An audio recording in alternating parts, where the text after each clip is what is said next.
Well, I'm back after a 2-week absence for another van life meal prep. Did I say that right? Yeah, I said that right. This is van life meal prep number 5, where I cook a week's worth of food as cheaply as possible, both to save money and to save time. Last time I did this, it was in a freaking tornado, literally, and it rained. And I think it rained like the last time even before that as well. Thankfully, tonight I'm back at my favorite spot, Lake Denison. I have everything in order. I'm feeling good after a rough week. And I have a special theme for tonight's cooking marathon. I think you all guys are all gonna like. I know I'm gonna enjoy it. I needed to challenge myself. So I am calling this the RYGBIV challenge. Yes, I'm cooking up every color of the rainbow tonight. The classic spectrum of red, orange, yellow, green, blue, indigo, violet. I have something of everything from that. Hopefully it gives me enough nutrition. I think it does. I did not research it enough to calculate protein and stuff like that, but I think we're good. I'll show you guys exactly what I got. So from left to right, from the R to the V, red meat. Of course, I need to get my protein, and I like these little steak cutlets from Market Basket. This is like 2 or maybe even 3 dinners worth of meat right here for under $6. Orange, yams, and squash. Yellow, corn, love chopping this stuff up, and onions. I'm glad onions come in different colors because I cannot eat a meal without onions. I love onions. They're like the perfect vegetable to me. Green, this was easy. Brussels sprouts. I got 3 pounds worth right here. Also some asparagus, which I love. Blue, blueberries, cause what the hell else is there? I had no idea how expensive blueberries are. I don't think I've ever actually bought them in a store before. I've always just foraged them in nature. This little thing right here is $7. So I hope I get some nutrition out of it. I've eaten blueberries and muffins before, so I know you can heat them up. Indigo. Now, I did not fully appreciate how difficult this end of the color spectrum is when it comes to finding edible stuff. First of all, what the hell is indigo? As far as I know, it's a cross between blue and violet. There's nothing indigo in the grocery store as far as I can tell. But what I do have is my rice lentil mix, which is my filler, which I gotta eat. That's just what fills out all my meals. And it's white. I also have food coloring. Now, I have enough education to know that to get purple, you mix red and blue. And indigo is halfway between blue and purple on the color spectrum. So by my math, I can just use blue drops balanced with blue and red drops mixed together. Now, if I do a blue and red drop, that will give me the purple color. But I can't just use 1 drop of blue. I need to use 2 drops of blue. Otherwise, you get a 2-to-1 imbalance of the purple versus the blue. You know what I mean? So I'm estimating that I need to use 3 drops of blue and 1 drop of red, and that will give me the damn indigo or something close enough to it. Purple, initially I wanted to get eggplant, but did they genetically modify eggplants at some point? The ones in Market Basket were all black. Not purple at all. They were literally black. But I found this. It's tagged as red cabbage, but this is clearly purple. It's actually the most beautiful purple thing I've ever seen, and cabbage is perfectly cookable. So, yes, those are all my meals for the week. I'm gonna eat every color of this rainbow all week long. Next thing I have to do is just get the fire going. Without rain, this should be a lot less challenging. All right, let's get started on that. So I may not be fighting against rain tonight, but I am fighting against the dying of the light. These shorter days are becoming painfully obvious to me. It's very sad. It's only like 7:15 right now, and I feel like the sun is going to set very shortly. That kind of brings a real reminder to me that if I want to do these meal prep sessions, I'm going to have to do them on like a different day than Friday, because by the time I get out of work, it's already going to be dark, you know what I mean? I don't know. We'll figure that out when that comes. Right now, I want to get my little fire system set up. I've become really good at these things. So I've learned the key to a good fire is airflow, airflow, airflow. Each piece of wood needs to be in maximum contact with open air, just for the oxygen. I've learned making a teepee is kind of the best thing to do. And then I'll put one little piece of kindling just down here, which sits beside my fire starter. Yes, I am using a fire starter. They're just so freaking convenient. The first things I get going are the onions. I actually chop those directly in the wok now, rather than on a cutting board. That's so all the juices that come out stay in the wok. I feel like I'm just wasting it when all that great onion juice goes over the cutting board. Yeah, it may ding up the wok, but you know, those things are so freaking cheap. Even if I spend 10 bucks on a new wok every year, it's worth it to me. Now comes for the fun part of the evening, the science experiment. I've got my rice lentil mix here. It's about 2/3 rice, 1/3 lentils, which are very high in protein. And I get to act like a chemist right now and mix together supposedly indigo. I think I said it's gonna be 3 drops of blue, 1 drop of red. I think I might actually double that, so it's whatever the math works out to, just because it's a week's worth of food. It's a lot of rice in here. So we've got all that mixed up. I think I should probably add the water first, right? I bring the water just almost up to the top. And now comes the fun part. So I think I will do, let's see, 3 and 1. So I will do 6 drops of blue. Let's get that going. 1, 2, 3, 4, 5, 6. I think I accidentally put 7 in there because it comes out fast. So I'm going to do 3 drops of red just to kind of bring it back into harmony. 1, 2, 3. Hopefully rice will absorb that color very well. I'm not sure what the heck lentils will do. I don't know. This is going to be fun either way, though. It's going to be very pretty, I have to say. So while I do all this chopping, and there is a crap load of chopping to do, I thought I'd talk to you guys about a realization I have made about van life this week that I think you all should hear if you're considering it. And that is, a huge portion of van life is just fixing shit. I'm telling you, I bought my van new, my Ford Transit 2021, under the hopes that I wouldn't have to deal with all the lemony type breakdown stuff that I saw on all the van life channels that I was watching back in the day. Like even Van City Van Life, I swear he spent more than half his year just fixing shit in his van. So I bought new. I thought that would be a great solution. Nope. My Ford Transit has had nothing but problems. When I bought it, the brakes squeaked. I had to take that in right away. I had a failing wiper motor that was later recalled or something, but I had to like get that thing replaced 3 or maybe 4 times. Most recently, I brought my car into Ford just 2 weeks ago. I said, look at everything, replace anything that's got a little bit of wear. You know, I'm going on a big road trip in 3 weeks. I want to make sure this is rock solid. So they did, and the very next day, I had this issue where I'd be driving and the whole powertrain, the electrical system would just shut off. It was terrifying. So I brought it to Ford.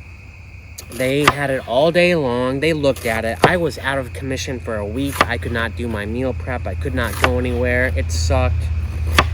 And yeah, they had it all day. They said it was a loose battery terminal connection. That's all they could find. They found no other error codes. So I'm like, okay, maybe that's it. So I got it back. This was on Tuesday. Today's Friday. I picked the car up on Tuesday. And guess what? The very next day, I had this issue where I would come to a red light or a stoplight or anywhere I had to idle for a second. And then when I hit the gas, the engine was dead. It stalled. It started stalling almost every time I would come out of a red light. And I don't know if that's ever happened to you, but it's terrifying. I got so many people honking at me. I made it from my Ford dealership in Pittsfield to Boston. It stalled probably 4 times during that trip, and it's been doing it every day since. I have struggled to find an auto mechanic who can take my car somewhere I can take it other than Ford. The primary reason is because my vehicle is so tall. It's a 9.5 foot tall Ford Transit 250. And you need garages that have the special bay that can lift something that big. There's very few in Western Mass. I finally got a hold of one today that was recommended to me. And I told him what was going on. And he said, it was a very old man, sweet old man, but he said, yeah, I'm booked all next week. Tell you what, give me a call back next Friday and I'll let you know what my schedule looks like. I'm like, so you're saying I call next Friday and we can book a date then? Because I'm fine with booking something right now the week after. And he said, oh, I don't know what the week after is going to be like. Just call next Friday and ask me what my schedule's like. I'm like, okay. Like, I'm going to go another week of this just to call someone and have a chance of possibly getting something booked. Like, what the hell is that? You know, it's so hard to find a good mechanic who will A, fix your car, and B, has like basic customer service and organizational skills, that knows how to make a booking and use a schedule. And I don't know, it's terrifying, folks. So I'm leaving on a road trip in 3 weeks, maybe a little under 3 weeks, and I have this stalling issue. I'm going back to Ford because they're like the only people that can take it. I hope they can fix it, because this has got to be the most terrifying electromechanical and thing I've encountered yet. Having people honk at you while you're like at a stoplight or something on a highway is very aggravating. I'm just waiting for the time when it's like a cop or something who thinks I'm doing it on purpose. Oh yeah, I have a good story. So one of the times that this stalling issue happened, it was in Framingham near the movie theater. There's a light there that has a very short cycle. Like, it turns green and it stays green for maybe 10 seconds and then it's yellow again. So it turned green. I got the stalling issue thing going. I couldn't get it started. I had to throw it into park, turn the key. Finally, the engine got revved just as the light turned yellow. There's like a line of 20 cars honking behind me, thinking I'm pulling some kind of like prank or something to hold them all up through another cycle. I bust out just as it flickers to red. Everyone there is behind me, like, cursing. I heard one guy yell. I saw fingers in my rear view mirror. Yeah, it was not pretty. I felt like a badass, but it was like accidental badass, you know what I mean? Yeah, so I need to get this thing fixed. I guess what I'm trying to say is, if you're gonna get into van life, just know that you're gonna spend like 30% of your time fixing stuff with a car. Every time something breaks, it's something else. I'm sorry I do videos about fixing stuff and they're never as popular as, like, I don't know, van life, travel, stealth, Walmart crap. But that's what van life is. A lot of breakdowns, a lot of fixing stuff, and it's getting to be a share of my life that I don't really care to deal with, to be honest with you. There, is that better? I bought this thing at that last tornado. It's like a magnetic light type thing. I'm gonna try to attach it to my car. Yeah, well, it's a light, I guess. It's definitely not the most comfortable light in the world. It's like one of those harsh construction road lights they use in I-90 at 2 o'clock in the morning. Oof. I think I need to get something a little more orange tinted. If you guys know a good outdoor camping light type thing on Amazon or something, let me know. It just has to be small. It has to fit in a drawer. Anyway, yeah, so I'm gonna go check on that onion wok, start getting our new wok all mixed up. Now, I think I'm just gonna let that cook for a few minutes, enjoy yet another Starbucks coffee. My coffee addiction has gotten outrageous, ladies and gentlemen. Oh my God. I don't know if you guys have ever tried stirring an indigo colored food under a roadside construction floodlight in the middle of the night. Yeah, it was impossible to determine what the color of that rice came out to. I would love to see if the indigo took. I ended up just emptying the entire bottle of red and blue food coloring into that thing, so we'll see what that does. Also, I like to crowd my wok, as you probably noticed, meaning I take full advantage of the volume that this dish provides.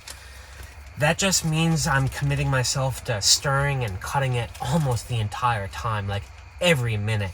It's a real chore, but like I said, you can cook a lot of food really, really well in an otherwise short amount of time.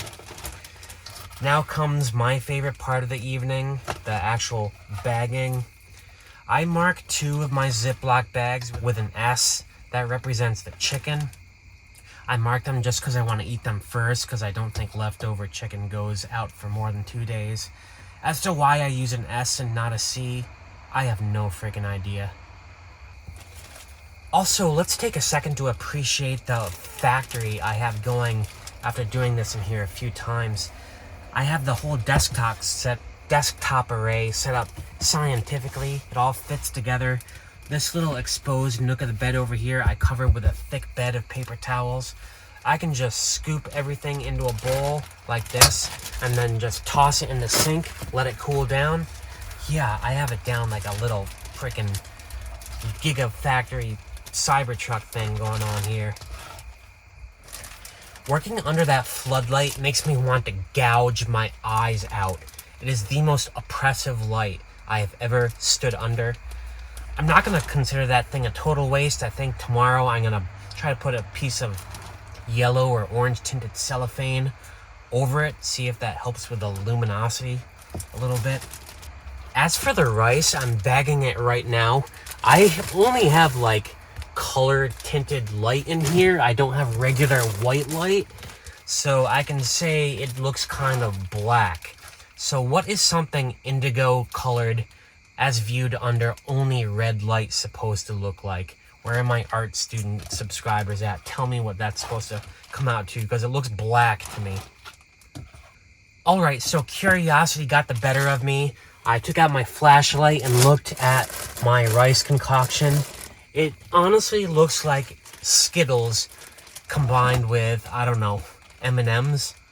It's just like a color palette. There's red things, there's blue things. I don't think the color is particularly mixed. And for some reason, stuff actually tinted green and like every color of the rainbow in here. Can you guys see what I'm talking about with the light? Yeah. Anyway, in the interest of time, I still have like another wok of vegetables to go and so much stuff. I'm gonna repurpose the rice bowl to use to cook all my steak cutlets. Try to do that, you know, get that on the fire sooner rather than later, because it is meat and it's been sitting out for about 2 hours. Anyway, it's gonna be a late night. I'm glad I'm drinking that coffee, actually. I'm gonna crash right after this. Also, I test taste a lot of my food. I don't know how chefs like all just become obese, because I find myself eating so much during the whole cooking process, I'm not even hungry for dinner at the end. So my last wok of the evening is gonna be a real doozy of color, ladies and gentlemen. I got my orange yams, I got that purple cabbage, I got all the squash, the yellow corn, and of course those blueberries. I guess I just throw them into the fire. I think I used too much salt in that first batch, so I'm not adding any more salt to anything. I'm just using the rosemary because I do think that goes good with the steak, which is in that little rice container on the fire right now. Here's a word of caution for you guys. You know those Duraflame kits, the things you use to start campfires, which I used tonight?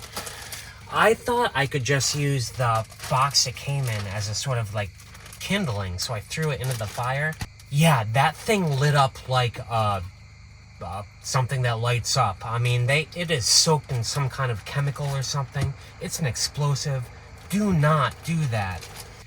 Meanwhile, I got my steak out of the fire. I ended up mixing it with the corn, some yams, and what else? Some rosemary.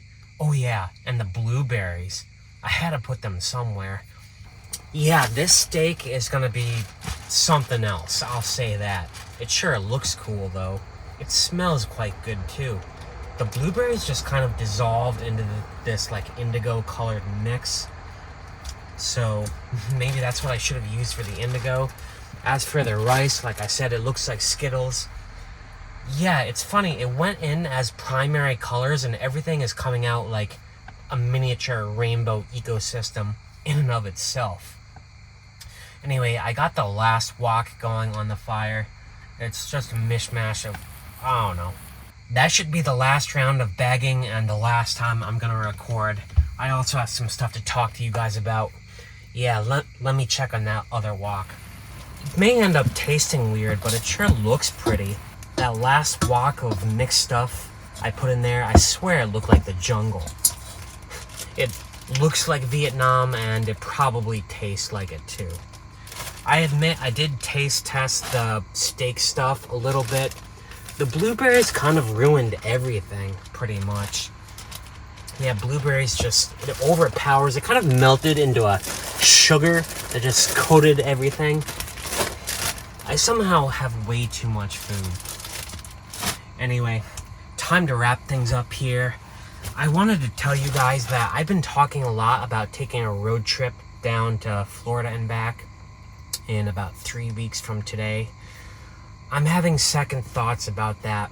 The reason being the problems I'm having with the van. First, the electrical stuff flickering on and off, and that just being a loose bolt. I'm not sure that's all it was. Now the thing with it stalling, that is just plain terrifying. I can't go down to Florida unless I know I have that rock solid fixed. That may not end up happening. That'd be a huge disappointment, because the whole reason I got the van was to do these road trips.